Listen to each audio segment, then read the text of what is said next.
Welcome to What's in a Game. On today's show, Miroslav Ćuk joins the pod.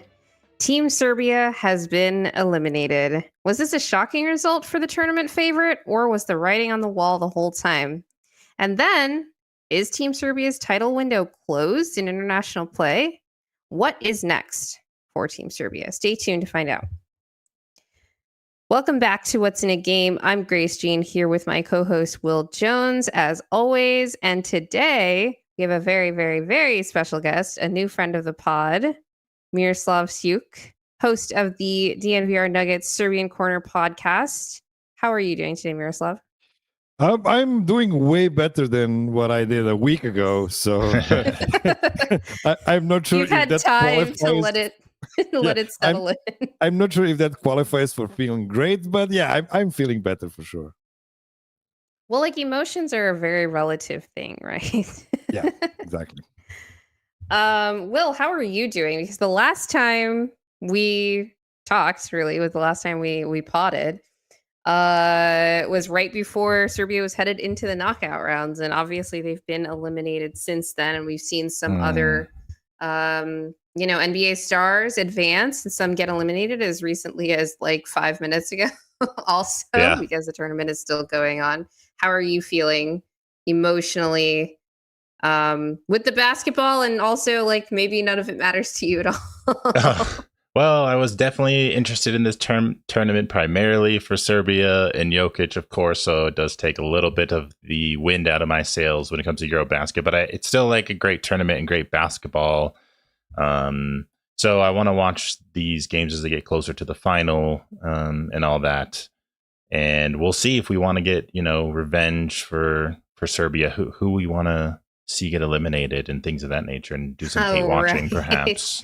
We have to go through that whole exercise that we do, like we did during the playoffs, where it's like, what is the least bad outcome of all of these? Once your team gets eliminated. Okay, before we get started, programming notes. Obviously, since it's Friday, this is the only episode that we're doing this week.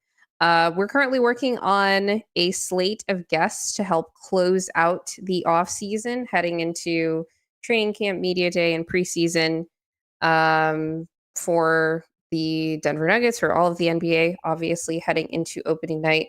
So look out for those episodes. The show will continue to be a little bit sporadic in the schedule. You won't know exactly which day of the week it is, but we're still hoping to do at least one show a week for the rest of the summer.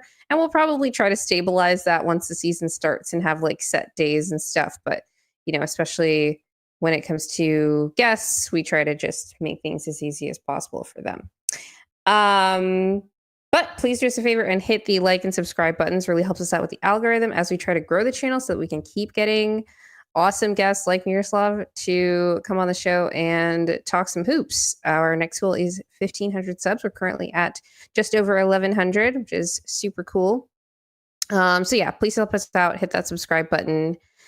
Miroslav, can you share a bit with the audience about how you first got into basketball as a fan? Obviously, it's a huge sport in Serbia. And with basketball being such a prolific sport in Serbia, did you ever play yourself? Yeah, well, I was too short when I was a kid to be, accepted into a official basketball club. So even like the Pee-wee leagues in Serbia are like super competitive, and you have to be like actually good to participate. So here's a little window into the communist Yugoslavia I grew up in. Like back in the day, every sports organization was free. So you could, enroll in any type of sports you wanted, and you didn't have to pay for anything because it was all funded from the above. But that also meant that you couldn't just use passion to get in there. They all had some sort of criteria for accepting kids into different sports. And they were like, yeah, we have taller guys than you. Like, we don't want to waste time on you. And I think they were wrong because, in basketball, passion will sometimes outperform physicality. I mean, I am taller than Facu Campazzo, and he went all the way to the NBA. to different levels of success. But nevertheless, they were shorter guys than I am playing successful basketball. But I did play, and I still play basketball very regularly throughout my life. Really, I was always, at the outside hoops, hooping for like 6 months every year before the real winter comes in Serbia, and we cannot play outside in those parts of the year. But yes, well, according to Jamal Murray or Jamal Murray's dad, that's the best time to play basketball. Yeah, playing in the snow. Yeah, sure, Jamal. Show it once at the beginning of the season. But I digress. So basically, I always played basketball. I will always play basketball for as long as I can. I have a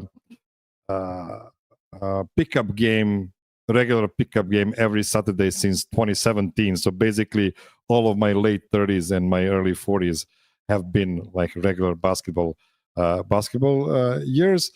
But if we talk about me becoming a basketball fan, I became a fan the way most kids in Serbia become fans, and that's next to their father watching sports as a kid. My father was a huge sports buff of all sports. He wouldn't even pick one. It would be soccer, basketball, boxing, handball, volleyball, water polo, whatever. But I was bored watching soccer because you can be there for 90 minutes and get a 0-0 score at the end of it. And I was like, what's the point of this? But then I saw this crazy sport where each team would have 100 possessions and score a bunch of points and have some really attractive moves there. And of course, the fact that Yugoslavia was a very, very successful basketball nation also helped me, hook up to the game of basketball strong. The first tournament I vividly remember was back when I was 7 in 1986. That was the World Cup when we lost the semifinal game against Soviet Union, even though we had a 9-point advantage, like 54 seconds before the end of the game. But that was the first time the three-pointer was introduced in the FIBA play, and we didn't know we can lose a game leading by 9 points that late into the game. So, the three-point revolution is so funny to me when I hear about it in the NBA, because it is something certain basketball nations do exclusively for decades. It's not a new thing on FIBA level at all. So it's always kind of funny to me when we talk about three-point revolution that happened in the last 10 or something years in the NBA. Yeah, you're like, you guys are late on this. Like, we've been having to deal with this for decades. Oh, yeah. Right? Okay. Actually, you have a very interesting perspective on the next question, which is this sort of idea of national pride associated with basketball, right? Because you grew up in when Serbia was part of Yugoslavia, and then Yugoslavia breaks up, and now it's Serbia. And I wanted to ask you about specifically that time and whether, like, what it was like to sort of shift allegiances. Because you're not really shifting allegiances, but you are, just in terms of like the label that's on the jerseys, right?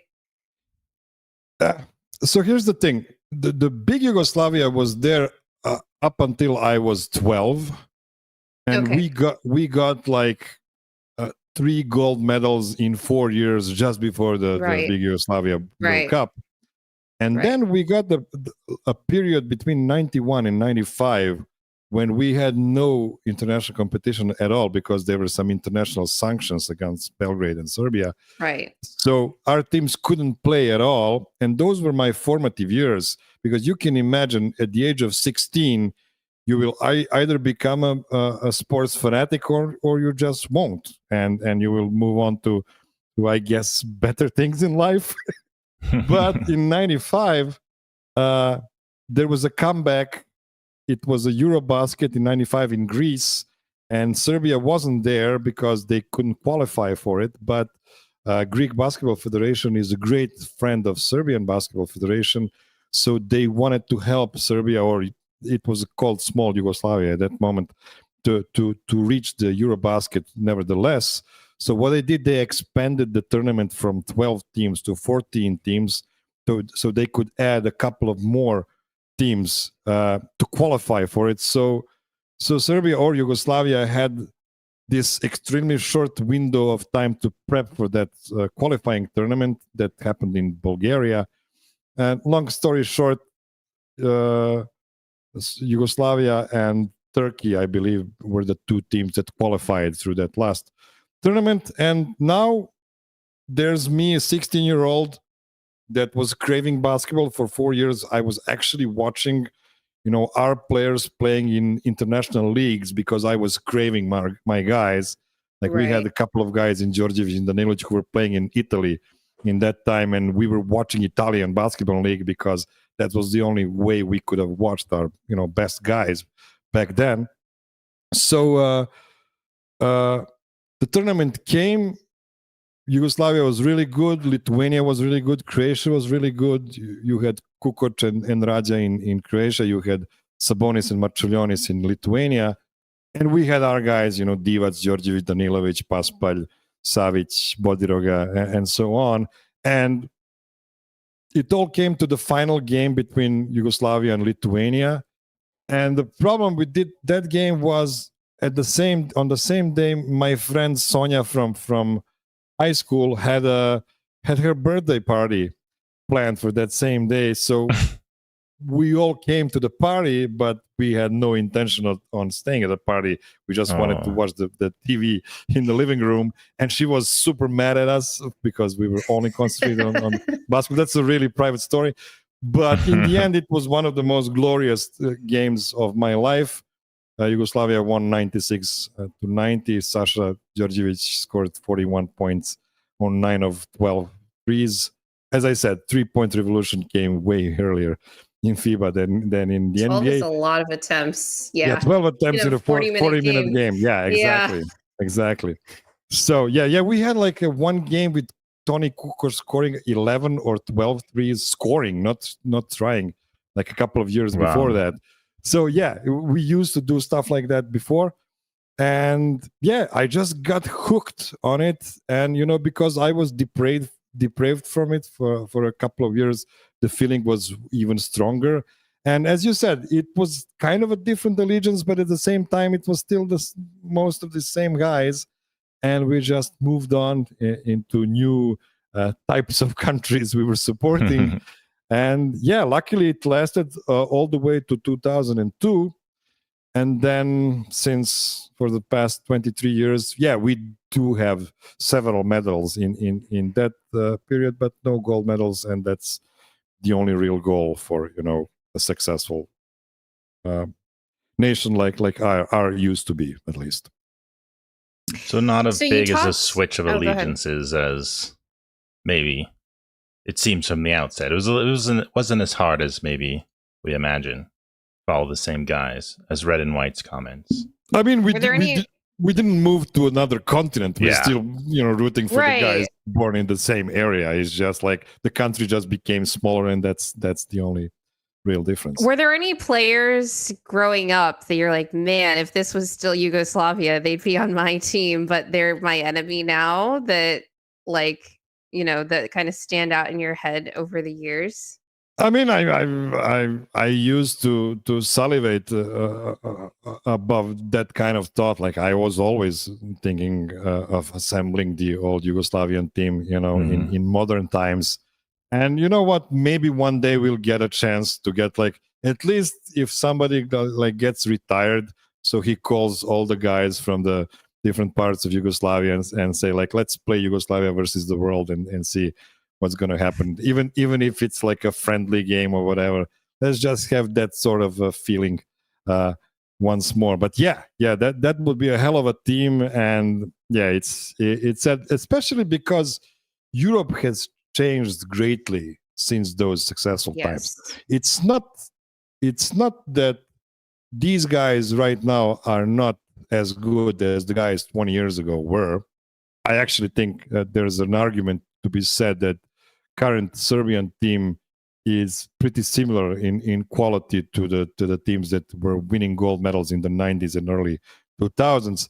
It's just that Europe became way better in the past several decades, and that has a lot of stuff to do not only with basketball and how the way what's the way people are playing basketball in different nations. It's just the Europe as a continent has changed a lot, and a lot of migrations, a lot of there's not it's not an accident that the biggest and the richest economies in Europe now actually host the best teams in Europe as well, because it's just except for Great Britain, because they just don't care about basketball at all.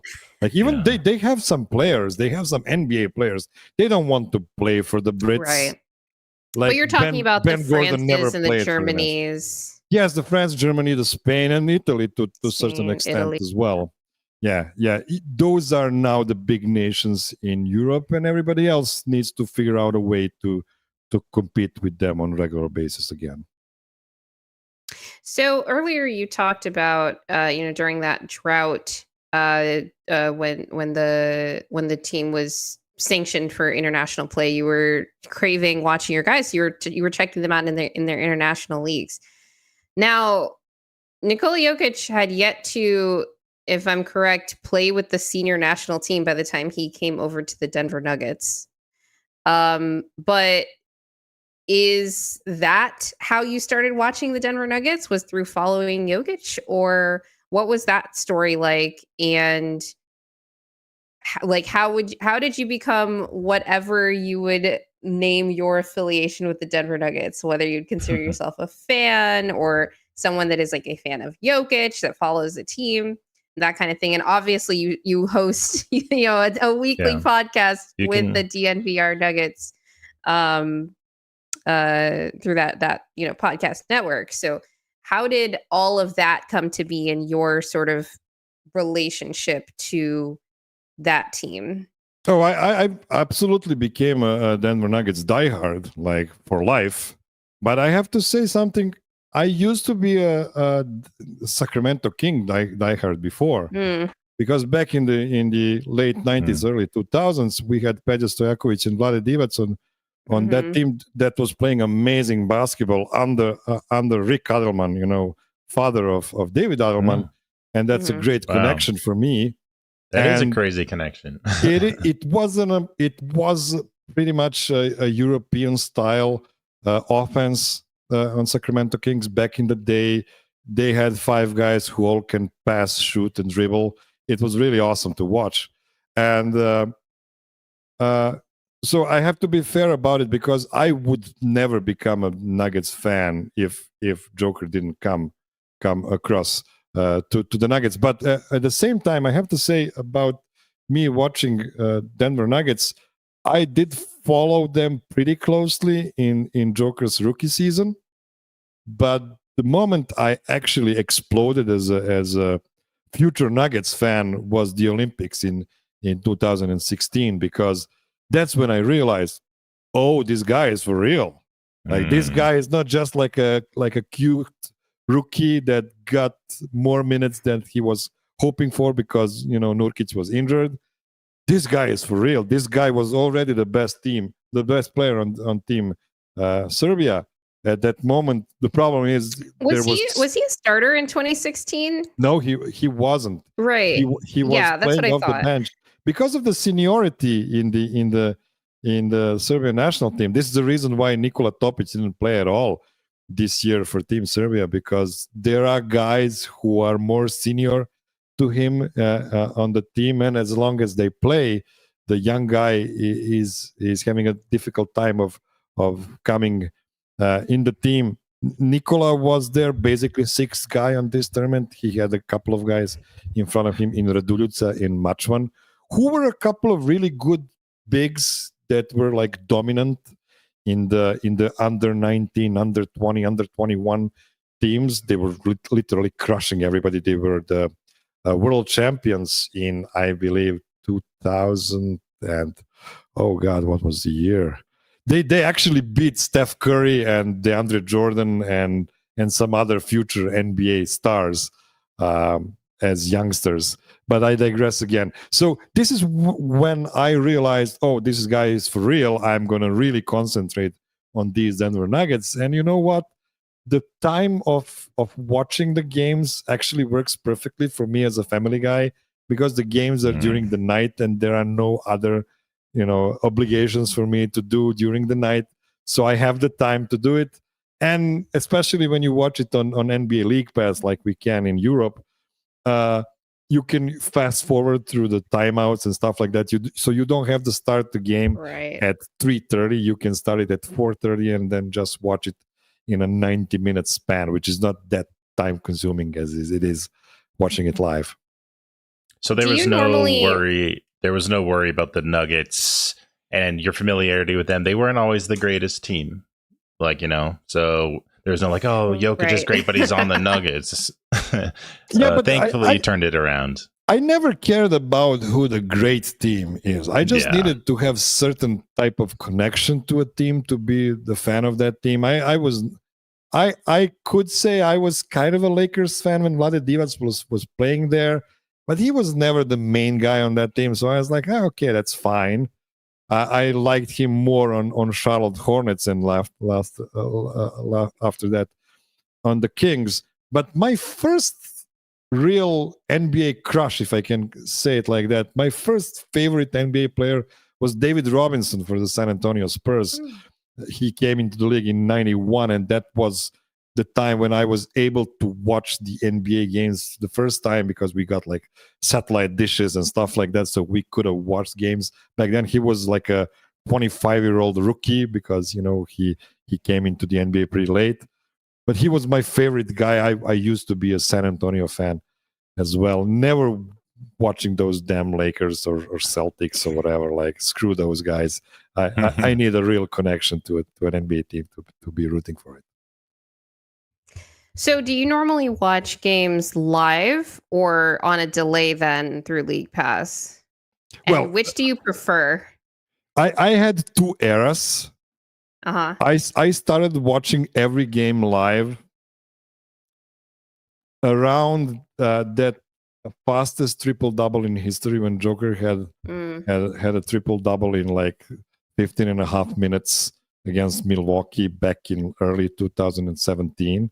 That's about the time when I started watching every game live. And I watched every game live up until the pandemic hit.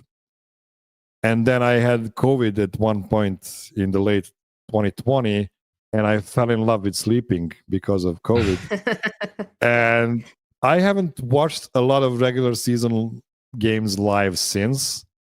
I usually watch them, on delay. I will, watch occasional really important game live, but other than that, I'm saving my energy for playoffs. And of course, when playoffs hit, that's the go time again. So I don't know. It's hard for me to say. I actually sometimes prefer to watch a game on delay. The way I do it is I wait for the game to end. I know the result. Then I watch the DNVR post-game show. And then after that, I watch the game to actually check the takes I got to hear on the show, just to see. And honestly, sometimes it's really great because you get pointed out into certain directions you might not see on the first view. So I actually feel like I watch the game twice when I do it after the post-game show, and it's pretty cool. I really like doing that as well. But of course, live viewing has its own perks, outside of 8-minute timeouts during the playoffs, which are horrible TV.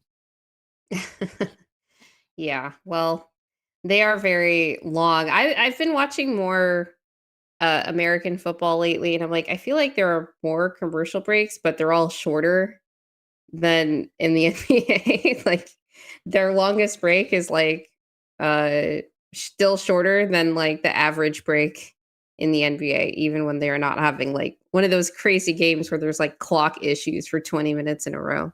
It's why soccer never catched in the US, because there are no commercial breaks. Oh, right. Soccer it's games. Like, so, well, how are we gonna sell ads? And because nobody can sell ads, people are just not interested in it. People love ads, I guess. They need to admit to that more, because people pretend like they hate ads in everything and in sports, but here we are with these ad-filled sports. I mean, they do hate ads. The people that are it's not catching on are the networks that would spend the big bucks to have it. You need networks to be pushing the sport Yeah. into the audience, of course. All right, Miroslav, let's transition into actual EuroBasket talk and how Team Serbia went out.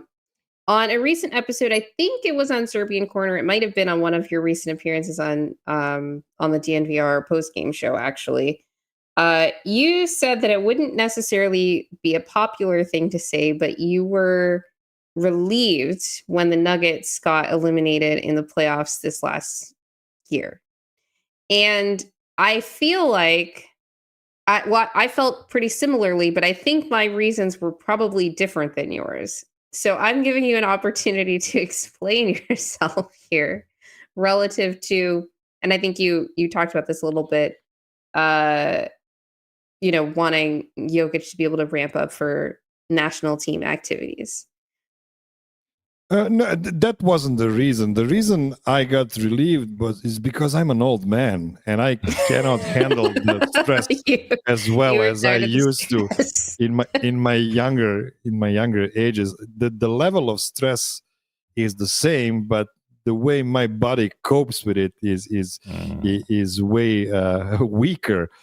So yeah, it was a slowly moving train, driving into the disaster. And for me, it's kind of that whole season, right? Yeah, exactly. The whole season. And the second round exit, let's be honest, in year 2025 of our God and Savior Nikola Jokic is a disaster. And we saw it coming, and we were still clinging on the hope that they might win that game 7 versus the Thunder, and postpone the inevitable. I have no idea what would have happened in the third round of those playoffs. But the Nuggets just didn't have any guys left. Like, they were so injured and so just drained out, and it was honestly like it was good for them to be losing in the second round, really, because in the end, you want to go as far as you can because there are records set. Like, a team like the Clippers never went to the Western Conference Finals in their history. So that's pretty cool to show for, against a team like that. But at the same time, you felt like it was inevitable for them not to win the championship in that year, even though, like, if they would miraculously stay healthy to the end of that season, I still believe that same flawed roster was still a title contestant. It was just very unfortunate that they weren't healthy, and it was an inevitable what happened there.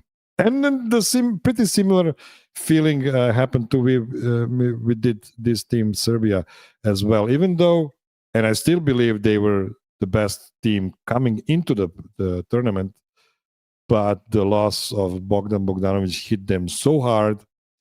And, there were some other things going on in the background as well. Like, Coach Pešić was a bit amazed by what his guys are doing in the off time and why they're not doing as many shooting drills as he wanted them to do between the games. So there was stuff in the background as well. But in the end... were they not watching film also? I mean, the film stories did not emerge yet, but we'll see. Some stuff will probably get out in the open. A lot of stuff won't, because national team pride is pretty sacred, and they will try not to let too many things out because they want to keep the mystique of playing for the national team as intact as possible, because they want every next generation to be as committed to playing for the national team as the prior one were or weren't, because not all the generations were equally committed to the national team as I believe this team, at least in the last 2 years, were, and this year was supposedly there as well, but at some point wheels came off, and a team like Finland was the perfect example of a bad team that can win against a good team like Serbia. So Serbia were obviously the favorites going into EuroBasket, but I tend to think a bit differently about these types of single elimination tournaments than, say, like a playoff series, because a single elimination, like anything can happen in a one-game setting. There are also fewer possessions in these games, right? Across a 40-minute game, as opposed to in the NBA, 48 minutes. And even I've had this thought about the FIBA game ever since really I watched the World Cup a couple of years ago, that things like the geometry of the court, because of the defensive 3 seconds, and also the fact that it's just literally smaller, helps to mitigate the impact of individual great players, or even cumulative talent on a given team, and emphasizes more, like, chemistry becomes a lot more important in the FIBA game. Like, it's important in the NBA too. Like, it can be a difference maker, but I think it's more important in FIBA. And, Serbia had, a good team as well, or so we thought. And yet, I still thought, like, for sure, even if they don't win this tournament, Serbia is at least going to make the quarterfinals, if not the medal rounds themselves. Even after they didn't win their group, I thought this, right?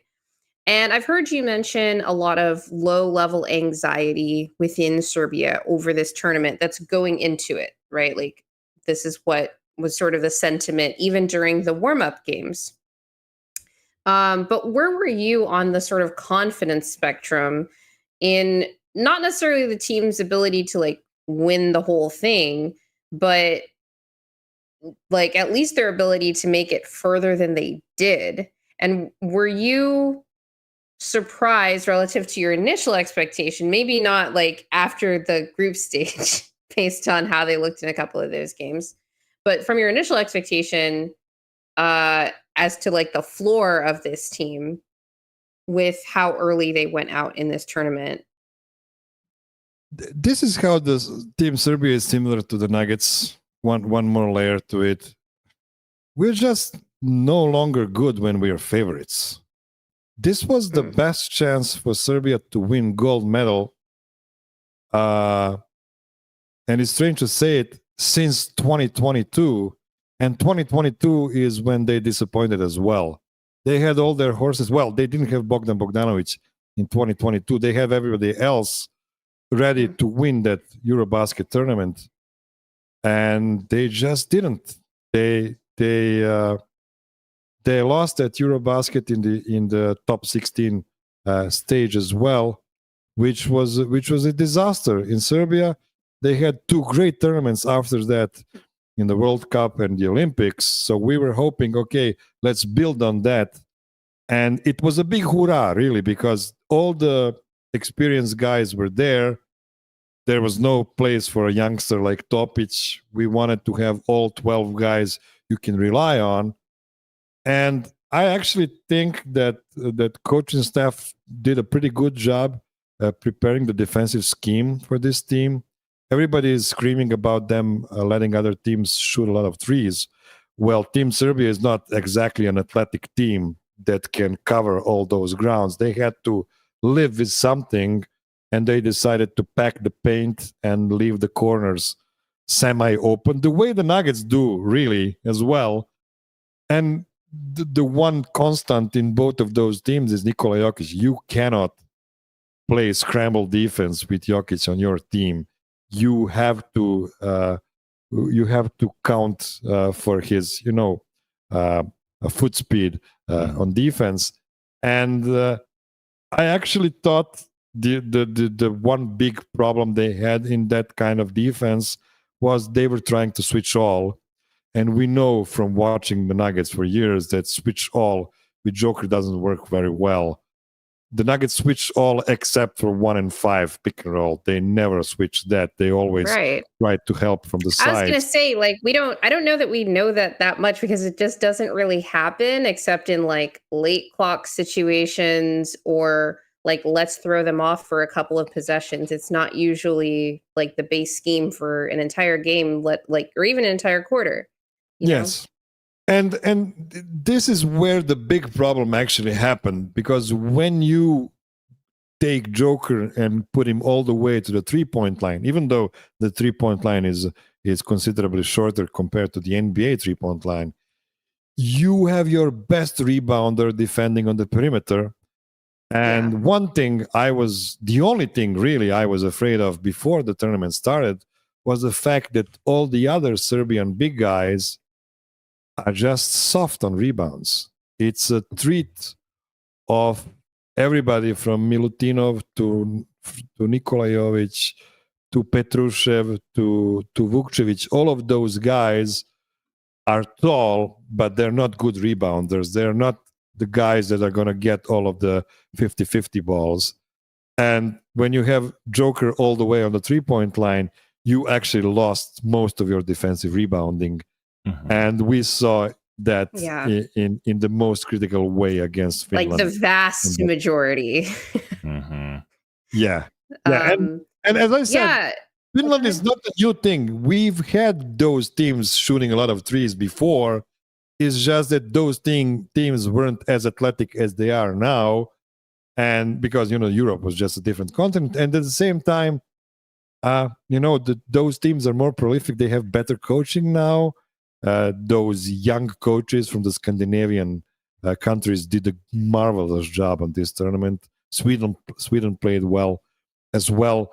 So it was similar to the teams like Lithuania, Latvia, Estonia. All of those teams are always prepared to shoot a lot of threes.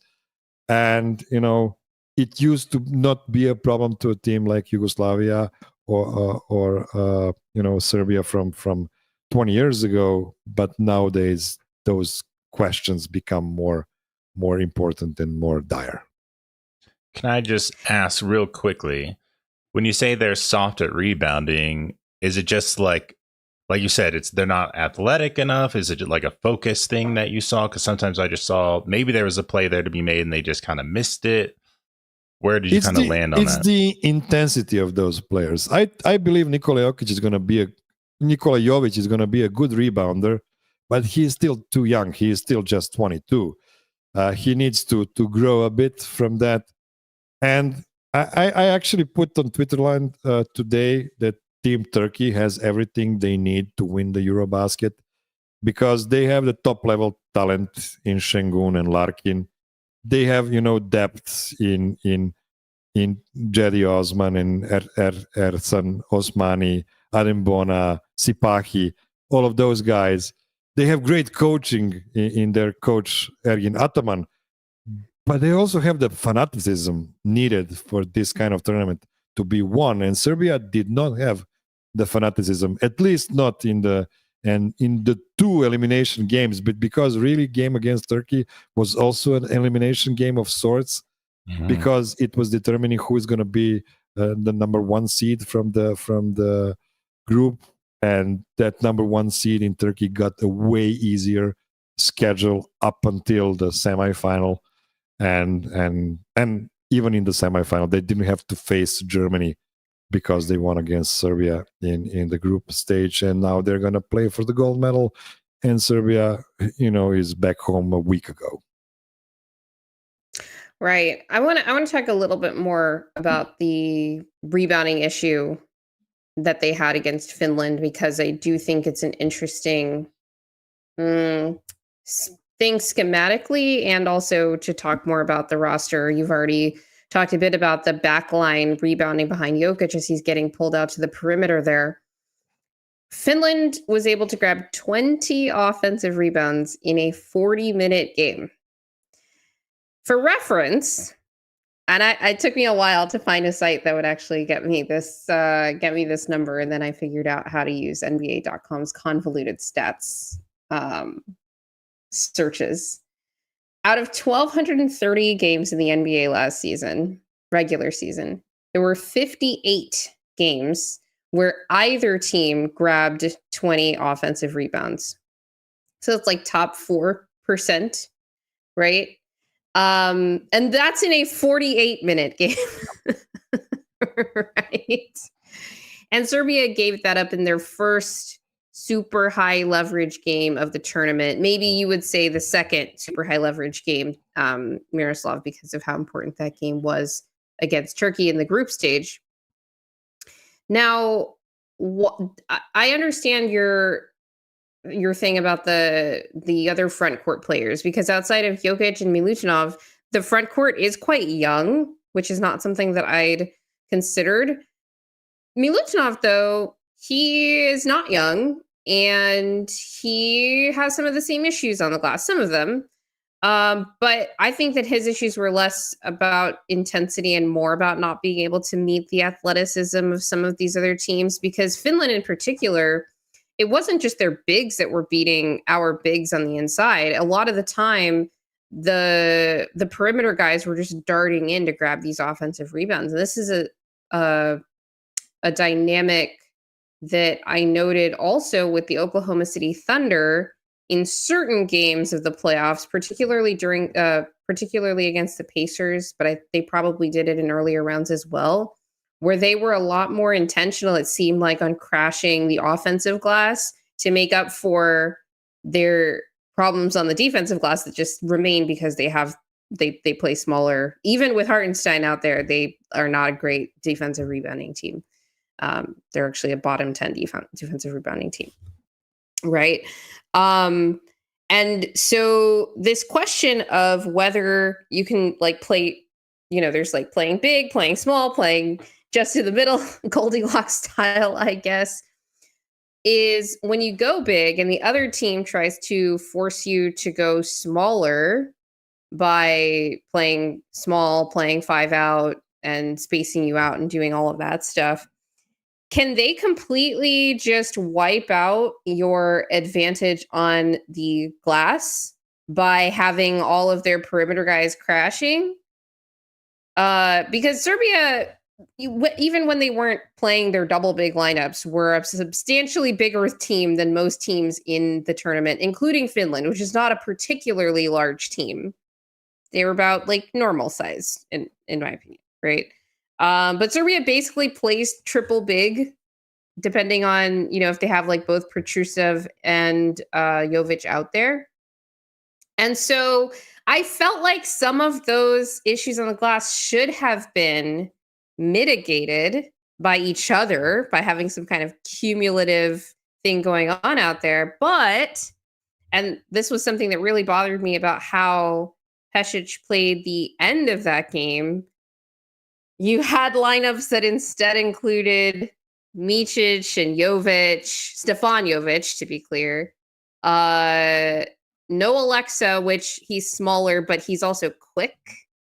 And I think that was an issue for them defensively. But just on the issue on the glass, how do you see the problem that Serbia had versus Finland as a Serbia specific problem versus other teams that are built like Serbia in terms of their roster composition problem? I should have taken a pen and paper, because you had so many remarks. I would love to answer to all of them, because there's a lot of stuff there. Okay, let's start with two guys, Milutinov and Avramovic, because in my opinion, and I know for sure for Avramovic, he wasn't healthy. Avramovic wasn't ready to play more minutes in that top 16 game, because he almost broke his heel in that Turkey game, early in the Turkey game. So he could barely play in that game. And another thing, that's a significant loss for them because of their perimeter athleticism deficit. He's definitely big additive to Serbia on that, because they have perimeter guys, but they're not particularly quick. So both defensively and offensively, I thought they really lacked a bit of extra juice. particularly when he was off the floor. Yeah, and he's not the real point guard, so you actually needed to play him with either Micic or Stefan Jovic, because he's not a real point guard. He is point guard sized, but he is not a real facilitator. But he's a high energy guy, and honestly, I'm not surprised he didn't finish more games even when he was healthy, because he is kind of a wild card. Sometimes he will do mind-boggling things to a traditional coach like Michael Malone or Coach Pesci. Again, you also have Guduric, who, I mean, you could fit him under the same description. That's a whole nother thing. Like, you're giving me more things to talk about, and I'm trying to take some of the stuff off the. Let's finish the rebounding, and then we can talk about Alexa and Guduric. So the thing about Guduric is that he had to play the Bogdan role, right? And you don't want Guduric to be your Bogdan. You want Guduric to be your high energy guy off the bench who will play good defense and hit an occasional three, and then do some secondary facilitating as well. He is a really, really good EuroLeague player, but he is nowhere close to the level of player Bogdan Bogdanovic is. And especially when you consider the level of passion Bogdan Bogdanovic brings to the team and the way he actually, takes all of his teammates to his level. The big problem wasn't just that Bogdan Bogdanovic got injured. The problem was that Bogdan Bogdanovic couldn't stay with the team after he got injured. Yeah. He had to leave for the States to begin his rehabilitation process in LA. So those were the couple of problems we are talking about health. Another guy I don't think was healthy was Milutinov. Milutinov is one of the best EuroLeague centers for the past 10 years. Problem with Milutinov is he's very often injured. And he is very often limited in what he can do when he's injured. And that missed dunk is not something a healthy guy will do. He was blocked by a rim because he couldn't take off as high as he thought he would. I remember that now. So it was off the front. So that's a big problem with him and his rebounding. But another problem is, and that's actually a problem Coach Pešić was talking right after the Slovenia game when Serbia crushed Slovenia in Belgrade, when he was furious with his team because they weren't grabbing defensive rebounds against Slovenia either, even though Slovenia was so bad, it didn't matter. And the one thing he always says is long shot, long rebound. You have to be aware that all those three-point shots are going to bounce way further than what you're used to, against a team that shoots a lot of twos. So yeah, they just weren't boxing out properly on the perimeter. Finland played a really simple game plan, 2 3-pointers and crashed the offensive rebounds. Now, 20 offensive rebounds was the biggest problem, but it wasn't the only problem. There were 2 other problems in that game for Team Serbia. Another was turnovers. Team Finland actually had 30 shots more than Serbia because of the combined offensive rebounds and turnovers. They didn't shot great in that game at all, but with 30 shots more, you just gonna win the math game. The other problem Serbia had was the fact that on offense, and this is why I was so mad about the non-Jokic minutes I was tracking very carefully during the group stage games, when guys at the DNVR was laughing at me for like shouting about the non-Jokic minutes when Serbia was winning by 30. And I was saying, yeah, but they lost the non-Jokic minutes by 8. And that's significant because in the elimination stage, when everybody is concentrated on Joker, when 3 guys are guarding him, the other guys need to figure out not only to hit the shot, they need to figure out what to do with the ball and get the right shot, and then, finally hit that shot as well. So, yeah, Finland was swarming Joker just like Turkey was swarming Joker, just like Germany would have swarmed Joker. So we're talking about top teams that could create a lot of issues for Team Serbia on both sides of the court. And when you get those kind of problems, you are going to get eliminated by a team that's objectively, an aggregate, a weaker team that your team was. But, it's easy to be a general after the battle. So as Nikola Jokic would say, and yeah, it is what it is. It's my rant. It is what it is a phrase I've been using a lot lately. Yeah, been using it for the Nuggets for the past 2 years as well. Yeah. When it comes to the way that, Jokic was being swarmed, right? Whenever he was posting up deep in the paint, especially, I felt like Serbia or Jokic or like Serbia as like the team, Pesic, somebody wanted that to just kind of keep being the thing they went to, though. I felt like we didn't get to see a lot of Jokic playing from the elbows, and I wonder, is that just me? Do you agree that that's how they played? And if so, how do you feel about that? It's just way harder to play simple actions like you do in the NBA because of the geometry of the court. Because of the space. And because there's no defensive 3 points. It's really crazy. The defensive 3 seconds is such a huge rule. I always love to watch Joker play against Nurkic when he takes Nurkic into the paint and just wait for the moment he has to move away.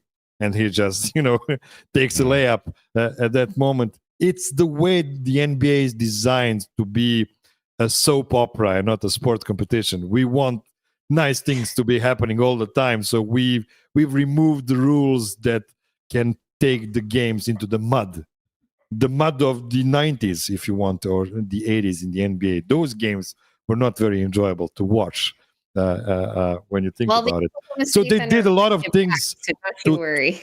Yeah, they did a lot of things to make the games more fluid, more offensive oriented. This is why Luka Doncic famously said like 5 years ago that it's way easier to score in the NBA than in the FIBA game. And it's not because of the competition, because the competition is the NBA is the greatest. But you just have those little cheats you can use to just, get more spacing and easier actions. So this is why Team Serbia had to play way more complex actions to get somebody free. And if your hub for that Joker is swarmed by 3 bodies, and those bodies can scramble much quicker and easier in a smaller court compared to the NBA one, that's when you. I mean, it's a known thing in Europe. For instance, my favorite team in Europe, Partizan Belgrade, used to play great EuroLeague games for a decade with a way weaker team than the more expensive teams in EuroLeague, but they would always beat the hell out of the other team, and the refs just cannot call every foul. And this is the way you can shorten that distance in quality between teams and just make it a muddy game and just have way better chance of winning a game like that. And that's how Mark Daigneault coaches the Thunder, right? Yeah, let's hope the Nuggets and Team Serbia can find a way out of that and get some more reliability around Jokic. Not that the mud. Yeah. I mean, maybe they should just get better at playing in it. Yeah, that too. Well, it's just like you said, you need more reliability that if Jokic is being swarmed to do something else, like you guys have been saying it, like especially after the Thunder series and all that. And I'm not trying to denigrate the other Serbian players and all that, but like you said, Miroslav, you're a little bit worried about what they're able to do, and then without Bogey, that's just amplified more. So it makes sense. It is true. Yeah. It is true. Yeah, this is why I was so worried about the non-Jokic minutes. And we saw that every time the ball wasn't in Joker's hands, or he wasn't setting strong screens because he couldn't do it, on top of 2 guys that are already next to him. This is why things get weird. And when they lose and here's the other truth. Even though I really like all the guys on the Serbian team, I think they are very well-educated basketball players who know everything they need to know about basketball. The problem about most of them is they're not the main guys on their teams during the year. Like on that team in particular, Bogdan Bogdanovic doesn't count because he plays in the NBA, next to James Harden. So of course he's not going to be the main guy on his team, but he is good enough to be the main guy on a really good team. But then you have Guduric, who is one of the main guys, not really the main guy, but one of the main guys on his Fenerbahce team, last team in EuroLeague. All the other guys are role players, and you cannot ask a role player to become a superstar all of a sudden because your real superstar is down in the mud over there. For instance, a guy like Dobric, I love Dobric with my life. He's our best perimeter defender we had on the tournament. Dobric barely played for Red Star last year. Barely played. He was like a 5-minute per game guy in EuroLeague last year. And you can see that in a big tournament like that if you're trying to rely on him heavily because everybody else is playing so bad on defense. You have to rely on a guy that's not really in a top level playing shape as it is. Yeah, that's a really good point. So, now that all is said and done for Team Serbia in EuroBasket, what is your ideal tournament outcome at this point now that Serbia has been eliminated? Because, well, we are literally recording this show right after Turkey and Germany make the finals in EuroBasket. There were a couple more options a few hours ago, but how are you feeling about the other countries left? Well, it's same like when you're picking who's gonna win the NBA title, and it's not the Nuggets. You're trying to figure out who's gonna hurt the least. And when you have Turkey and you have Germany, fun fact: Turkey in like 80 years of history of FIBA tournaments only have one medal in their history, and that's when they played at home in 2010 at the World Cup. They went all the way to the finals and lost to the Team US in the final game of 2010. Other than that, they've never won another medal. So this is going to be their second medal. And honestly, I think it's going to hurt less if they win gold now on Sunday and not the Germany, because Germany is already so decorated in the last several years. By the way, Germany also, before this generation, they had only one blip, one great success in 1993. They won EuroBasket gold with Coach Pešić as their coach. Back then, they had no NBA players, no high-level players at all, but they just had all of the other stuff needed to win the EuroBasket gold. And now they have this generation with Franz Wagner and all of the other guys on that team. They actually don't have all of their guys. They don't have Hartenstein. They don't have the other Wagner on the team. They don't have... I forgot Hartenstein played for them. Yeah, I mean, he's German. I don't think he ever played for Germany. I had been thinking, like, man, they're really missing something on the interior. Did he play for them last year? I don't think Hartenstein ever played for Germany. I don't remember him playing. Maybe he did once. Maxi Kleber never played for Team Germany. He's another guy they're missing. I mean, if that's the problem, not having Maxi Kleber, but I joke a bit. Right. But yeah, they have some other guys that they're not on the tournament. They have a lot of talent there, and yeah, let's take one gold away from them, so we can catch up with them potentially in the future when we talk about the recent championships. Well, for me, I would prefer Germany win. One, because I'm an Orlando Magic fan. Franz Wagner's over there. Tristan da Silva, he's had a really good tournament for himself as well. But mostly because I don't need to hear the chorus of Şengün praise that's going to be coming out of this tournament going into the next NBA season. I already said it several shows ago when, I think it was when we were talking to NBA Chicken about various off seasons. And I said, the KD thing makes the Rockets better, but it doesn't scare me. What would really scare me is a Şengün leap. And I'm scared that we are, in fact, witnessing it before our very eyes, and I don't need a reminder. Şengün is a beautiful player, a first real Jokic disciple, really. Like, you cannot find anything bad about that. At the same time, his antics are so horrible. I hate his guts. So yeah, I agree with that. But you know what? Maybe that's a good thing. Maybe Şengün winning gold could light a fire under Nikola Jokic as well. Like let's see somebody else get a spotlight. Let's get into the shadows back again, and let's just crush them all when they don't expect it. So yeah, and we do need more people talking about the Rockets as favored over the Nuggets, at least. Exactly. I agree with that, and I think people know that everybody's going to hate KD by the end of the season. So this is why they don't give them more love. Because on paper they look amazing. I love Amen Thompson so much.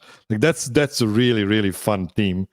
I just think they taken the wrong superstar to take them home. I don't think KD was the right. But it's not like there were plenty of all-stars available for them to strengthen them. So I get it why they did it, of course. I love hearing that. So before we move on to talking about where Team Serbia goes next, I want to address something I've seen online a lot in response to the sort of not devastation, but sort of resignation, it seems like, come from a lot of Serbian basketball fans at this loss. Like, oh no, this was our last chance, or one of our last chances. And I've seen a lot of responses that are kind of like, but hey, Team Serbia will have other chances to win medals with the World Cup in a couple of years, the Olympics after that. Can you contextualize just the importance of this competition, this EuroBasket at this time, and also give the audience a little bit of insight into how EuroBasket itself is viewed in terms of its place in the sort of international tournament hierarchy in the hearts of Serbian basketball fans? Well, I can only give you my personal view of that because I don't think there's a consensus there. I've heard stories about EuroBasket being the most important competition. It wasn't for me, and probably because we have 8 EuroBasket gold medals from 1973 to 2002. So it wasn't as exclusive as it was. Like, we have only 1 Olympic gold in 1980, and we have 5 FIBA World Cup golds as well. So for me, honestly, FIBA World Cup and EuroBasket were more or less the same level of competition. One thing that was always exciting for me when it comes to World Cups is there's always an American team there, and there's usually an American team you can beat, which is pretty fun. Americans lost so many World Cups. It's crazy. Actually, Serbia has the same exact number of World Cup wins as America. It's 5 each. There's a bunch of World Cups won by Soviet Union. There's another one won by Spain. There's another one won by Germany, and so on. So in that mind, I don't think EuroBasket is as important as some other competitions are, or at least not more important than those. But at the same time, when you view the layout of the basketball world right now, you have to be honest with yourself to say, yeah, even though EuroBasket is really strong because there is a lot of good nations there and not as many bad nations, even though we can debate on that when we see some of the teams we saw this time around on EuroBasket. You still don't get Team US, you don't get Team Canada, you don't get Team Australia. And, in some years, Argentina as well, that they can be really good as well. Like we saw on our own skin in 2019 when we lost to Facu Campazzo and 40-year-old Luis Scola in the quarterfinals. That loss probably hurt it even more than this one, to be completely honest. Maybe because I was a bit younger. So, I don't know. But yeah, EuroBasket is the competition you want to win because your chances are the best there. Problem is, it used to be every other year. Every odd year was the EuroBasket year, and nowadays it's only every fourth year. So you get just the half of the chances to win the gold with the same generation as you used to, because we had one generation that won 3 gold medals in a row from 73 to 77, and then we got another generation that won 5 EuroBasket goals in a span of 7 competitions in a span of 14 years. And nowadays we would only get like 3 chances for that when it's every 4th year. So it's not as easy to stack medals as it used to be back in the day. So you want to try to get each chance, your best chance to win it every time around. So this is why everybody was so mad and sad and trying to deal with it in different ways, with the fact that we absolutely did not fulfill what we were hoping to do on this EuroBasket. Yeah, I was just sad it ended as soon as it did, because I was looking forward to being able to root for Serbia without Team USA being anywhere in the equation. Not because I would have struggled with my allegiances, but where are you from? Would have been a less annoying tournament to follow, to be honest. But anyway, really quick, I just want to address something else that I'd been seeing online. And I won't have to spend too much time on this, but where I saw some, I don't know what word to use, maybe questionable reporting from Brian Windhurst, that he had heard from a source even before EuroBasket started that he heard Jokic was coming into EuroBasket not in the best shape. Did you think anything of Jokic in terms of how he looked in that regard? Question. I have to say, because it's completely unofficial, there was a story that came out yesterday on one of the outlets here in Serbia that was claiming to be sourced by Coach Pešic's friends. Like, he had some private conversations with his friends, and some of his friends leaked some stories from the tournament. Now, right after that story came out, Coach Pešic, made a statement that none of it is true. But you know what? I don't think all of it was false either. One of the stories was that 10 out of 12 guys came to the preparations unprepared, not prepared well.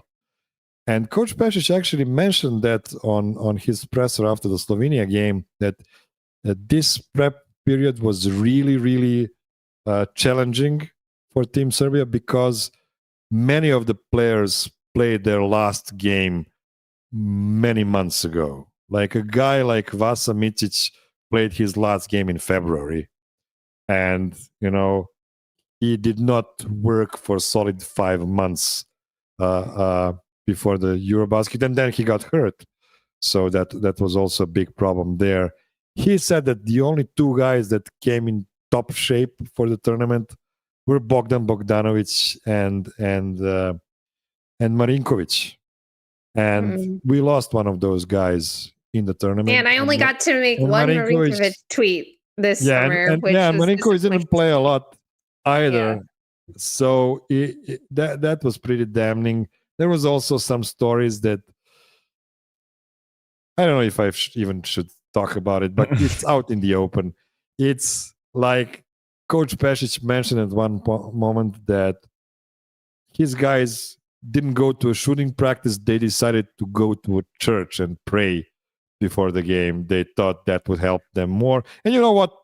Maybe. I don't know. Like, I'm not an expert on basketball or religion. I don't know. Maybe that is the right way to do. Well, basketball is a religion for some people. But yeah, for Coach Pešic, that wasn't like a good behavior from his specific guys, and I'm not going to mention their names right now. It's not Joker. No, well, he talked about it.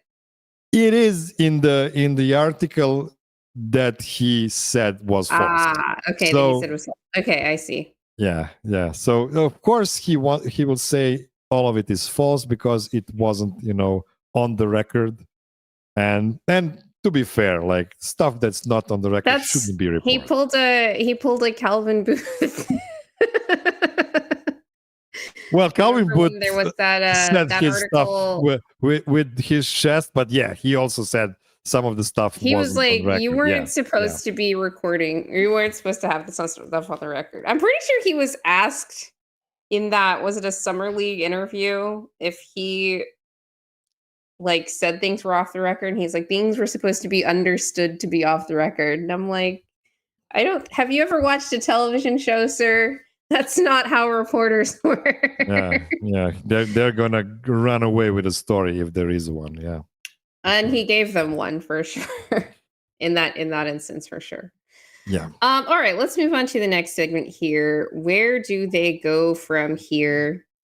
You've discussed and been asked about in your many appearances over the course of EuroBasket the Nikola Jokic situation ad nauseum, right?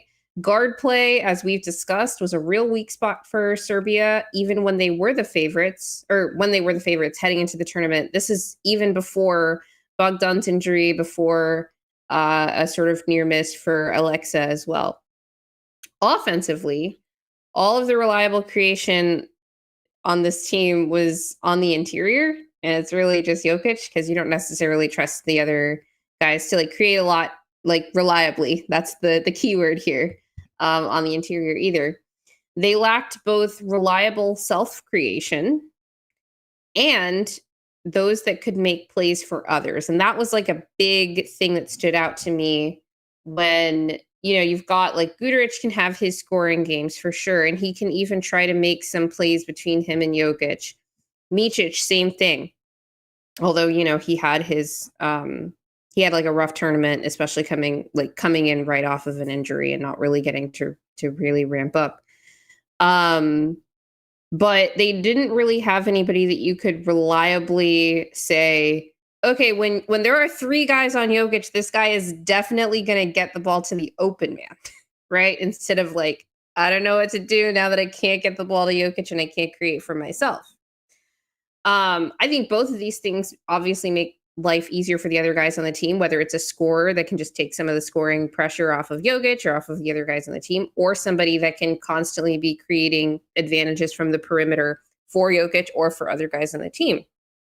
Now, during the warm-up games, I think Nikola Topic looked decent on offense, but it wasn't really like, oh, wow, he like really fits into the system and like exactly what Team Serbia is trying to do. And to be fair to the decision to leave him off the roster, he looked very bad defensively in the warm-up games against not great competition. So I understood the decision, even if it's not one I would have made. Really, if only for the reason that you stated before, Miroslav, which was just getting him some experience with the team, even if he wasn't going to be playing a lot outside of garbage time. But just having another guy there as like a break glass in case of emergency thing, right? Even if he wasn't going to play. Not only that, I really like when the guys get their feet wet on time, when they get to experience the tournament, everything that goes on there, because that means next time they're going to have a bigger role and they're going to be familiar with the stuff they're supposed to get familiar with. Now, what you said about the lack of guard play, the thing is they brought on paper 3 point guards with them. We already mentioned Alex Avramovic is not really a point guard, and Stefan Jovic is their only real point guard, the only traditional point guard who is there to set everybody else up and not really be a high volume shooter or anything like that, not go to the cup too often. But he is a very reliable guy who is really solid on the ball. Vasa Micic, even when he is on the top of his game, he is still a guy that likes to dribble the ball for 20 seconds before deciding what he's going to do with it. This is why his pairing with Joker was never perfect, even though Joker really thinks highly of Vasa, who is like a year older than him, and they used to play together in like the under 19 teams and stuff like that. He really respects Vasa, but he is not the guy who he's gonna have a couple of amazing assists in a game, amazing dishes that are gonna look Jokic like, but other than that, he's not gonna pass the ball a lot. He's gonna shoot a lot of step back threes and stuff like that, especially like early shot step back three. That was the worst shot of the entire tournament in my view. That was like 2 minutes before the end of the game against Finland. but Goodrich was the star of that shit show, so we shouldn't talk about Vasa in that way, in particular in that game. But other than that, you see the guys they had. It's Goodrich who had a disappointing tournament again. He was good last year because he had Bogdan in front of him. You had a guy like Dobric who is a almost defense only guy. He is a real 3-and-D guy. He's gonna hit occasional wide open three. He's not gonna hit he's not gonna just a create semi-open three at all, and he's not gonna create for other ones at all. And then there's Vanja Marinkovic, who is a pretty good defender and a good shooter, but still not a creator. So as I said, we had too many role players on the team. Vanja Marinkovic is a guy who played for Partizan last year, and he was averaging, I would guess, fewer than 15 points per game. You are not going to win high leverage FIBA games if Vanja Marinkovic is one of your main guys, and he wasn't, to be fair.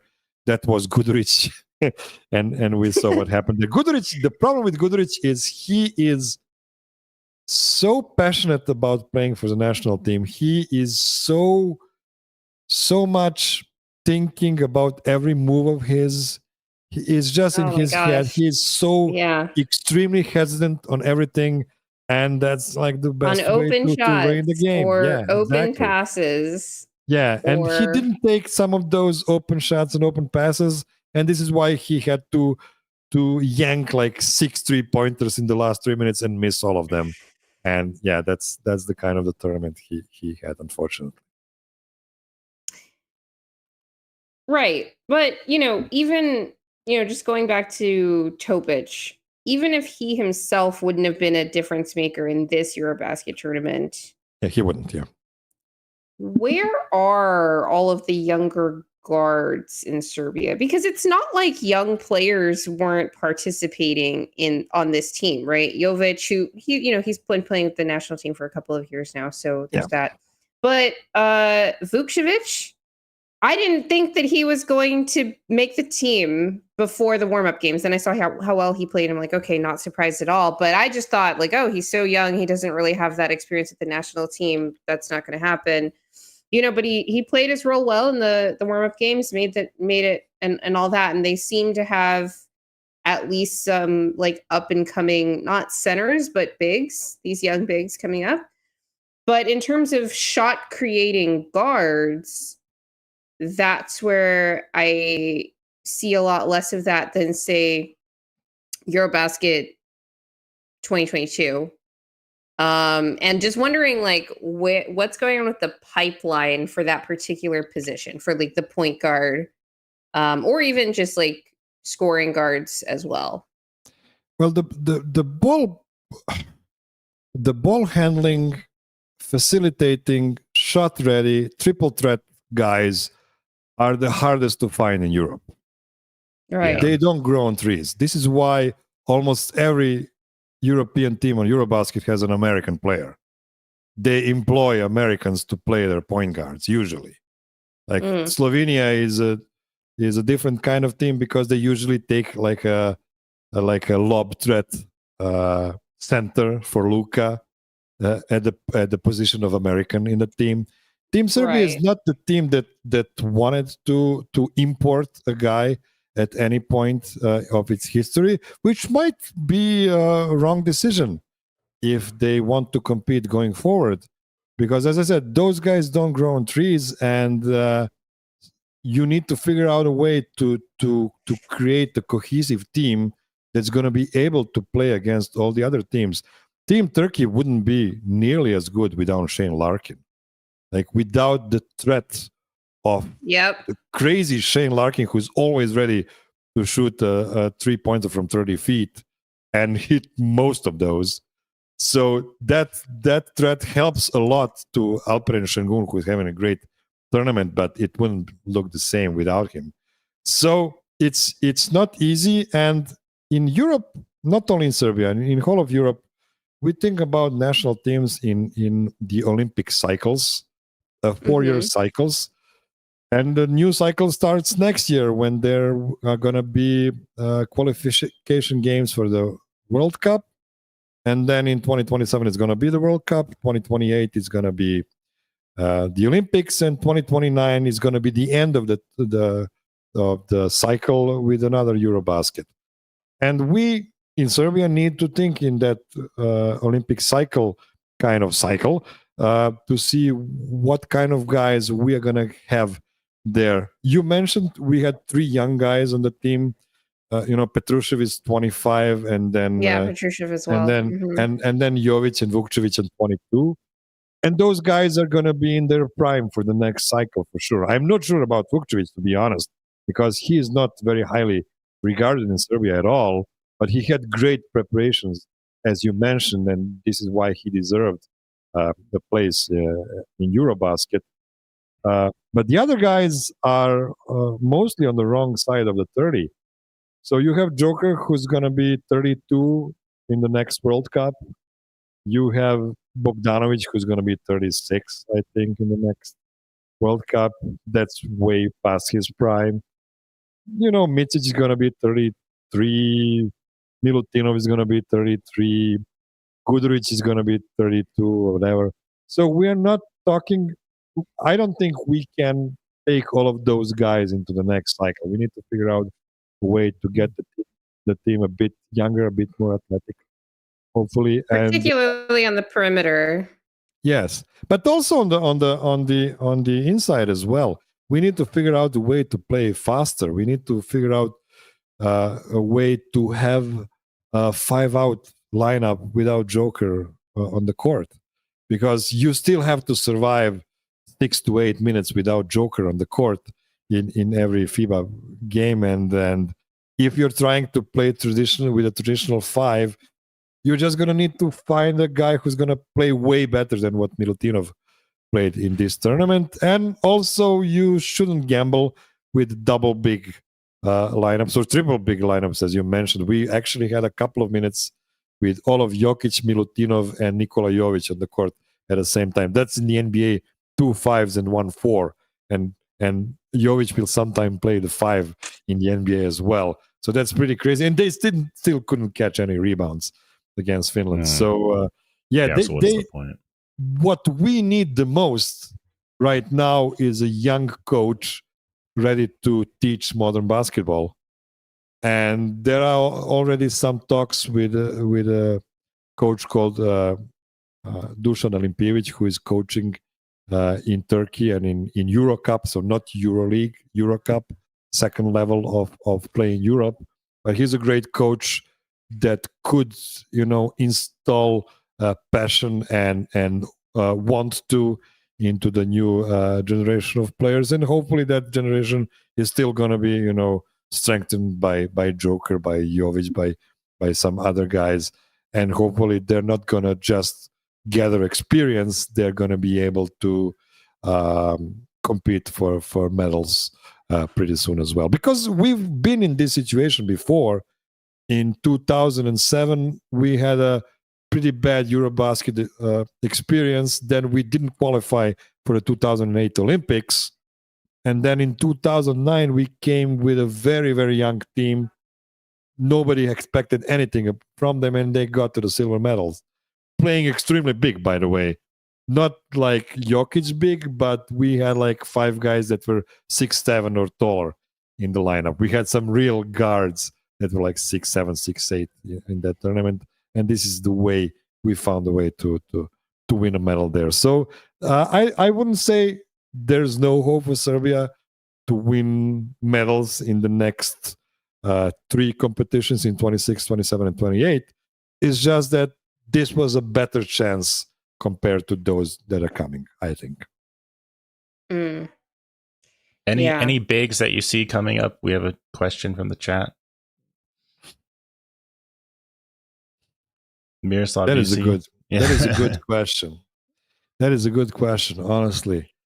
I'm not a big fan of Smailagic. Smailagic was in competition for the team in the past 2 or 3 tournaments, and he didn't play in either of those. He was always injured somehow. I'm not really sure he was injured for all of those. There was some other stuff there as well.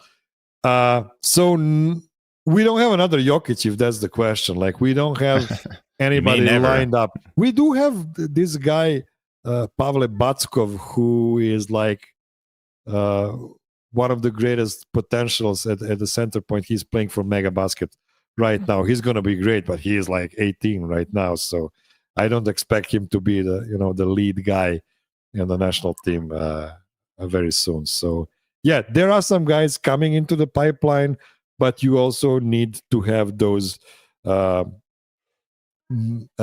basketball middle-aged guys who are ready to jump in right now, who are 26, 27, 28, and ready to take some of the roles. And we've had some of those guys throughout the history. We had some guys filling in 2 or 3 spots in those gap years to still have a competitive team. So I'm sure a really good younger coach could bring out the fire in the team and compete pretty quickly, if not already in 2 years. Yeah, I do think that guard play in particular is at a premium in FIBA play for all the same reasons that we talked about with the spacing and all of that. Like, perimeter creation, I think, gets you a little bit further relative to interior creation than it could in the NBA. Like, that ratio is a little bit greater, it feels like, in terms of how much sort of total impact you can have on an offense. Not to downplay interior, but I think that like perimeter can matter a lot more, especially if you don't have it. I think that's where it really shows up and you really appreciate it, is when you don't have it and you're like, oh my gosh, we are completely stuck in the mud. So what we're going to be doing is scouting the next TJ McConnell that Team Serbia can import to be their next point guard, right? So, on that note, though, this is the last thing I've got on Team Serbia, and this is a roster building question, and it might be FIBA specific, but I want to know what you think of this statement. I think this Team Serbia experience adds to a growing body of evidence that Jokic is a bit more dependent on perimeter creation than many fans and general managers have given credit for in terms of what should be on the roster around him. What do you think about that? I mean, big surprise, he's a center. Right. It's not that big of a surprise. I've been saying this for years, and especially when it comes to FIBA championships, where you can see the level of influence a singular guy can make on team. It's so much easier for Luka to influence his team because the ball is already in his hands, and he can, I watched that quarterfinal game versus who did they play? Quarterfinals was I'm blanking. Who did they took out somebody? They played Germany and lost. They won against Italy, and it was Italy. And then they lost to Germany, right? What was the I think so. Did they play Italy in the lost to Germany, round of 16? Yeah, they lost the round of 8. Yeah, was it Germany? Yeah. So here's the thing. That's right, because they lost in the round of 8. So it was they were Italy. complete in the game. Luka scored 20 points in first quarter. He had like 32 points at a half, something like crazy like that. And then he got tired and started jacking his, trademark step back threes when he doesn't have the energy to go all the way to the cup because nobody can stop him. Right. Like, there's not a player in the NBA or FIBA that can stop Luka one-on-one going full head of steam to the basket. So the only reason they didn't win that game is because Luka needed 2 fewer minutes of play time on that game to be able to take them home. But at the same time, with Joker, like especially in FIBA play, when there's so much clogged situation happening, especially in the paint, Joker just cannot pass to himself. He still needs a guy that's going to be there. And Like it's not something we held against, Kareem Abdul-Jabbar. It's not something we held against Hakeem Olajuwon or Shaq. Shaquille O'Neal. Like they all needed good guards to play next to. So you could say it's kind of a small miracle for him that he already won a championship without an all-star teammate, because none of the other guys did it. So yeah, if that's the level of dependence of Joker to the guard play, yeah, sure. Like that's a very realistic thing. And also another thing that's very important, you need 4 compatible guys against Joker. It's not just that you need a guard creator. You need 4 guys that will play in sync, be ready to shoot open 3-pointers, because there are going to be a lot of those. And at the same time, if the other team is willing to play, 3-on-4, you have to have some guys that are ready to play 3-on-4 effectively, even without him involved in the action. Right, because he's not. You need guys that are gonna know where to be, because unless it's the game like he played against, what was the game in group play that he had the 39? Was that Latvia, where it was his Yes. put on the cape game in that one? Unless he has games like those, which like we relish them because they're so few and far between relative to like the large body of games that he plays, especially being an NBA player with the 2 long season that they have. Yeah, he barely averaged 30 points per game. He's not right. Like he's not gonna like force the issue through like stupid crowded space and all this stuff. So he needs his teammates to know where to be. Lots of other stars do that, and they're effective at that, and like impacting their team that way too. And that's but that's fine. they're That's just not how Joker centers. plays. They're not centers. They're also not centers, right? Yeah. Like Embiid will do that, but Embiid shoots jump shots. Like he doesn't do anything else. Like he's not like playing 1-on-3 and scoring. He's just shooting jump shots. Mm-hmm. Right. Yeah, like you need to maximize Jokic. Like give him as many tools as you can, and that's how you kind of utilize his superpower, so to say. We're talking about Luka Doncic, and let's be honest, like those Mavs teams, when like he scores a lot, but when he was on the Mavs, those Mavs teams, when they didn't have a lob threat, looked just impotent on offense, as in terms of team offense. And how do you maximize him? You give him the lob threat and like let him do his thing, right? So it's not really a knock on him. It's more sort of pushing back against this idea that I think past Nuggets general managers sort of ran with, not just the most recent one, by the way, that Jokic can play with just about anybody. And it doesn't matter at all what kind of personnel we put around him. He can just kind of make do with that. And we don't have to think about, the types of players that we put around him, particularly on offense. Because I think there was this idea with the last iteration of the team that you could just like surround him with defenders and like he'll figure out the offense. And I don't think that's ideal, especially once you play the other teams at the highest level, whether you're talking about in the international competition or in the NBA. To be fair, we have a sample of like 120 teammates of Jokers throughout these 10 years.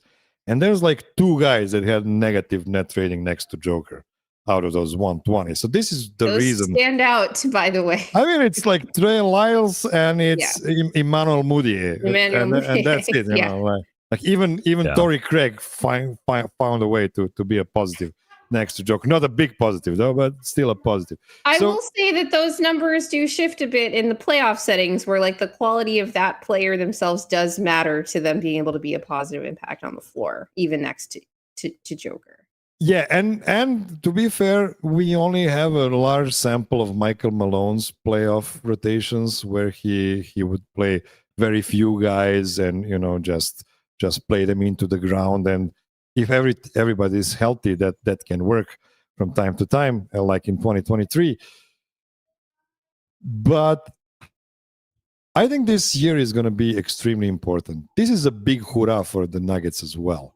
This was a big hoorah for Team Serbia, and it failed. And this needs to be a big hurrah for the Denver Nuggets as well, because I know, Grace, you are really familiar with the salary cap situation.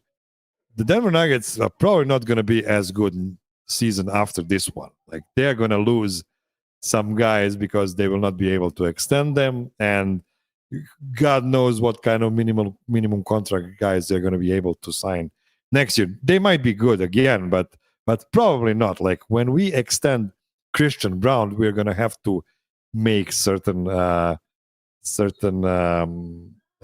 decisions in 2026, 2027.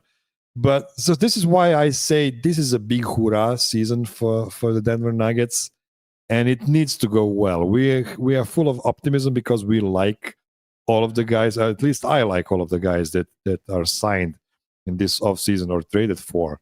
But at the same time, it's going to be a test of whether like a top 8 or top 9 guys we feel really good about are going to be good enough for the top level talent of this team. Because we need to see if Jamal Murray is capable of replicating his 2023 games again in the playoff environment when he is surrounded with better role players. So if that's the case, that hurrah can be very, very successful. If that's not the case, I'm afraid whatever you do on the margins and whatever type of minimum type deals you sign, if you don't have that second guy who is playing like an all-star in the playoffs, that's still not going to be enough. That might be true now. It might not have been true in 2023 because the Nuggets were so much better than the rest of the league, I think. But now That's I think the competition is so much steeper, so you definitely need that other guy to help elevate the team for sure. Will, did you have anything else to add about Jokic, EuroBasket, anything like that before we move on to garbage time? No, I mean, I really like to put him on the spot. Yeah. Well, I mean, I just, we talked about all of this, and I mean, did you have any frustrations with Jokic at all, Miroslav, or did you just kind of see it as more of a system, like roster, and like I know we talked about injuries and all that, but I know like we love Team Serbia, and we're like a Nuggets focused podcast, and we love Jokic. He's the number one guy. So did you see anything particular with him, or it was just a team thing? When a team disappoints so greatly as this team did, everybody should be called out for that. If I would have to split the blame pie, though, I would give the smallest part to Nikola Jokic. I think he did everything in his power in these circumstances to help his team, and everybody in Serbia is going to tell you that. Like, you have to expect more from the other guys to be able to win a 5-on-5 game in FIBA play. You just have to have everybody rowing in the same direction to be able to win in FIBA games. There's so much more space in the NBA game to win on individual quality. In FIBA play, you have to be really cohesive there. And if I would have to pick guys who are most responsible for the bad tournament, I would probably have him very low in the like bottom 3 of the players that played in this tournament. That's just my no, I agree, and I think that's completely fair. And I think some fans, whether it's Serbian or just a Nuggets fan, they fall into a different spectrum of how willing you are to blame Jokic. And I think some are frustrated with people who are like, never blaming Jokic, but I do think it's fair because of how much he does bring to a team. And we've understood how he like operates in certain defensive schemes and offensive schemes, and we've just laid it out a lot on this show so far. So I like hearing that, and I would agree with you. And if other fans want to criticize Jokic, you're more than welcome to. I know he has big expectations. He's the best player in the world, so I get that too. Yes, again, he's topping all these lists again. I'm kind of curious about how much longer that's going to last, but I guess someone's got to take the crown from him. Could be the last season if we don't win the championship. People will start pushing other guys. I don't know. His stats are going to be like right there, though. Yeah, the stats will always be right there, right? All right, let's move on to garbage time.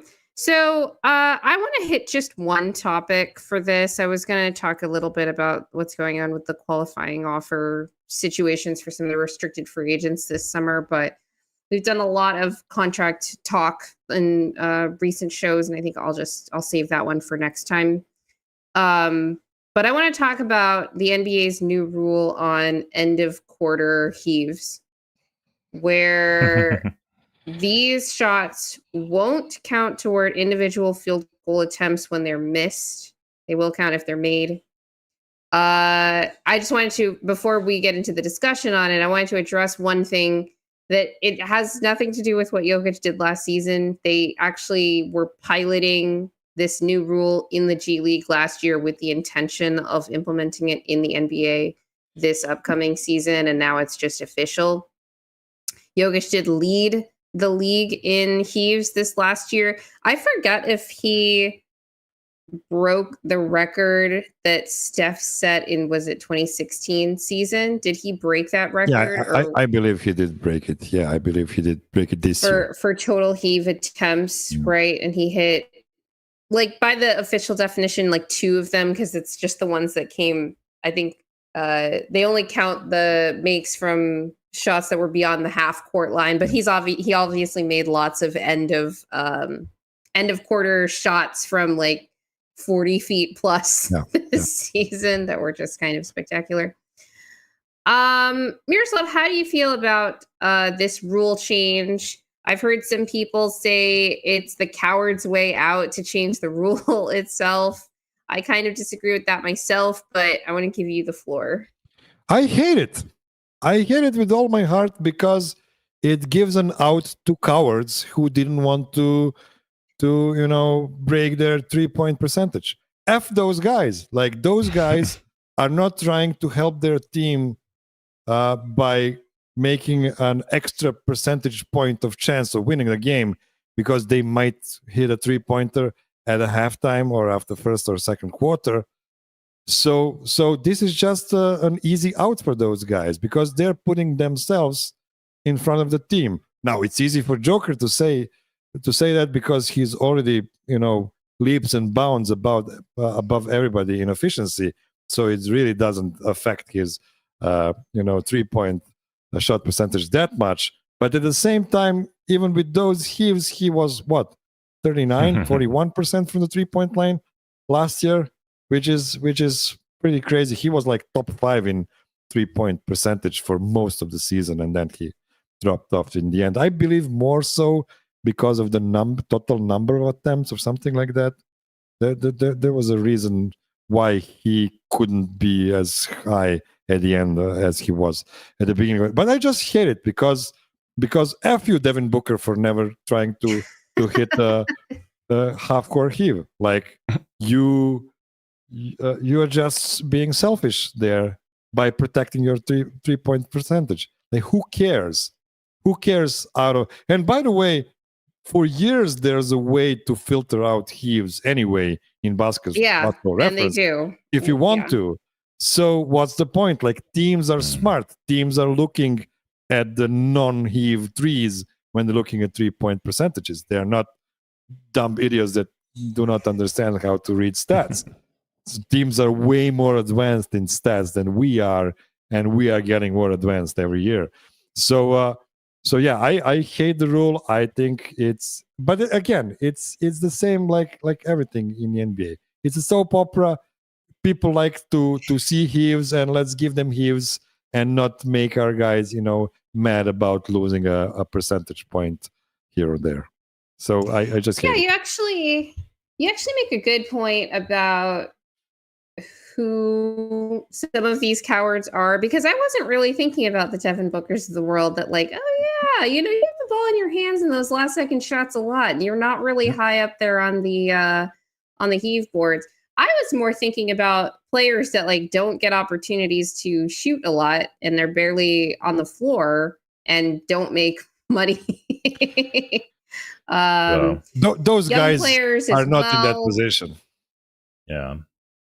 Right, They're not that's gonna true. give They it to them, probably don't take get the those last that shot. many Especially in a close opportunities. So it's game. kind of like if you get that opportunity, you should probably just take it. Unless you're I do Vlatko. think though that like probably outside of like the Devin Bookers of the world, they're probably not thinking I'm putting myself above the team because in their minds this is going to be a miss anyway, and that's how they rationalize it. Yeah, because they're right? cowards. Yeah, cowards Well, don't believe I in mean- themselves. Yeah, I mean, I do think Joker like- shoots the heaves because he believes he's gonna hit it every Mhm. time. He believes in his Yeah. shot. I don't know. I don't think that's how he's described it in these post games. He's just like, I don't care about my field goal percentage. Maybe this will go in. Let me try Of course, like if there's a 10% chance of it going in, it. I mean, that's it's like 0.3 points per game. it's less That's not than that bad. 10. It's less than 10. I mean, like But- 7 or 8. Yeah.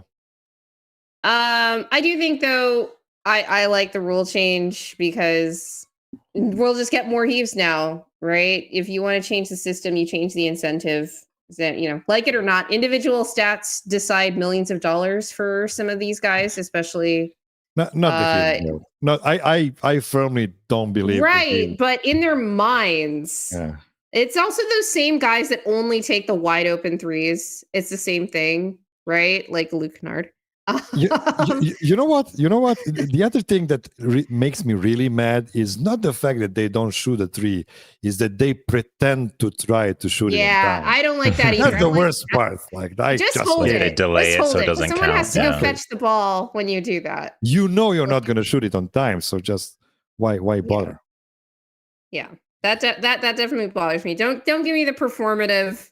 Don't give me the performative heave. If you're not going to Oh, shoot no. it. Business. Don't. Just barely out of You shot barely clock. missed Oh. it. Yeah, for sure. Yeah. So, Will, do you have any thoughts on this one? I just like that Jokic is always going to be connected to this rule change, no matter how you interpret it, that he affected the league. And it will always be remembered for that. So, and if more people start taking heaves and making it, and that's an exciting thing for the league, Jokic pioneered that too. So what's going to happen is that we're going to get 7 end of quarter heaves hit on the Denver Nuggets this season, and I'm going to hate the rule. Yeah, the rule sucks. The rule is bad. And by the way, another thing about the heaves, I don't know if you saw, but Vlatko Čančar will shoot heaves as well. Yeah. It's the way we teach our guys in Europe to play basketball. Yeah. Everybody is trying to. I mean, when the game or the practice is over, all the guys will stay on the court and shoot half court heaves for another 5 extra minutes because that's kind of a fun they have after practices, and it's something we like to do. There was even a battle of Serbian assistant coaches, I believe, in 2000 and no, it was like 98 or something like that. They would bet each other who will score the most heaves, after practice, and even get some money incentives included in that. It's just a cultural thing, I guess. But I think I'm allowed to hate when somebody doesn't want to help their team for however small the percentage chance there is. It's still on a grand scheme of season. There might be like 6 extra points, but you know what? Those might be crucial. They very might might well be. And as you said, they might be very crucial against the Nuggets this year, and they're gonna hit it. Yeah, I agree with that take. I feel like we're gonna get some karma against Denver for last season's 3-point shooting, kind of team wide, but especially Jokic and AG. So that's me dooming. I'm just pre-dooming before the season starts. I need to get back into the rhythm of it because this off season has been so great that I feel like I've lost my touch. So I need to start practicing again. Anyway, Miroslav, thank you so much for coming on the show today. If you'd like to tell everybody where they can find you so that they can follow all of your wonderful work. Oh, well, super producer Will D. Jones already did a great job signing my Twitter handle over there. Just go to Twitter at Miroslav Ćuk, and you can also find the show Serbian Corner on the DNVR Sports YouTube channel and DNVR Nuggets podcast channel. I feel like I'm redoing the stuff for my show at the beginning of it. Hey, so you gotta constantly plug. Yeah, check it out. I think it's a fun show. I get the two of you relatively frequently on my show as well, so we hang out together, and it's always a good time. So yeah, it is. It's awesome. Definitely. I'm sure many people watching already know, or if not all, but just in case. The knockout rounds of the summer tournament are starting soon, right? Oh yeah. For your game show tournament. Your game show. Oh yeah, that's right. Actually, you're like, oh yeah. I'm still in the EuroBasket. So tomorrow is gonna be the last round one game. We have a couple of redoers on the show. We have three guys that have been already in the first round. They're gonna get the second chance to get that final spot, that 9th spot in the second round, and then after that, the following three Saturdays is going to be a second round, and then in 4 weeks is going to be the grand finale. And whoever wins the title is going to get the huge reward of being the game show champion for a full year, which is not a small feat. No money involved or anything, but it's fame. It's fame. Yes, aspiration will be re-rounding money into the winner. Oh my gosh. We almost made it without it. We did. We didn't talk about that update. That's a story for another day. But for the audience, if you've made it this far, we really appreciate you. This is one of our shorter shows. But if you do like our content, please remember to click the like button as well as hitting the subscribe button and the notification bell. Leave us a review on whatever podcast platform you're listening on, and maybe hop over to some that you don't use and leave us a 5-star review there as well. We're on Spotify, Apple Music, Amazon Music, anywhere you find your podcasts. Follow us on socials. All our links are in the description. And always remember that winning is fun and losing sucks.